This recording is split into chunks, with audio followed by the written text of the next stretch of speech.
నవదీప్ అనే నేను ఇందు మూలముగా యావత్ తెలుగు ప్రజానికానికి తెలియజేయనిది ఏమనగా, బిగ్ బాస్ అనేది సమాజాన్ని రిఫ్లెక్ట్ చేసే ఒక స్మాల్ స్కేల్ మోడల్. రకరకాల మైండ్ సెట్స్, యాటిట్యూడ్స్, ఆలోచనలు ఉండే మనుషుల మధ్యలో 100 రోజులు బతుకుతున్నప్పుడు ఎవడెవడో ఏదేదో అంటారు. అన్నప్పుడు ఆ మాటల్ని మనం ఎలా తీసుకుంటాం, ఎలా రియాక్ట్ అవుతాం, ఎలా మనల్ని మనం కండక్ట్ చేసుకుంటాం అనేది పాయింట్.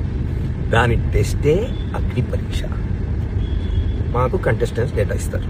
ఇప్పుడు వాళ్ళ పోస్ట్కి జనరల్గా జనం ఇంటర్నెట్లో ఎలాంటి కమెంట్స్ పెడుతున్నారు, వీళ్ళు ఎలా రియాక్ట్ అవుతున్నారు, వాళ్ళకు వచ్చే నెగిటివ్ కమెంట్స్ ఏంటి, ఇవన్నీ జనరల్గా చూసి సమాజంలో నుండి వాళ్ళకు వచ్చే నెగిటివ్ కమెంట్స్తో వాళ్ళ ఎమోషన్స్ని ట్రిగర్ చేసే ప్రయత్నం చేస్తాం. రైట్?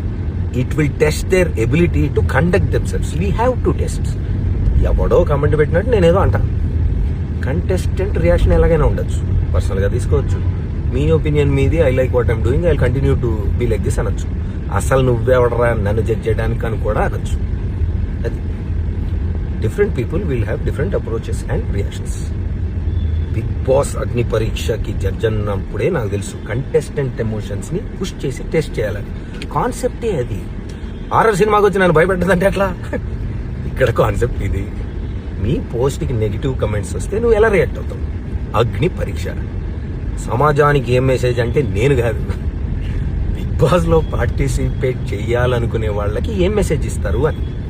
నాలాంటి వాళ్ళు ఎంతమంది ఏం మాట్లాడినా తట్టుకొని నిన్ను నువ్వు నమ్మి నవ్వుతూ నడిచే సెల్ఫ్ కాన్ఫిడెన్స్ ఉందా? లేకపోతే బ్రేక్ అయిపోయి ఇంట్లోంచి బ్యాగ్ సర్దుకొని వెళ్ళిపోతావా? Agni Pariksha. The show is design to do this. If you can't handle negative comments, ఇంటర్నెట్కి రావద్దు, అగ్ని పరీక్షకు అసలు రావద్దు. Heat will only increase. Thank you. Good night.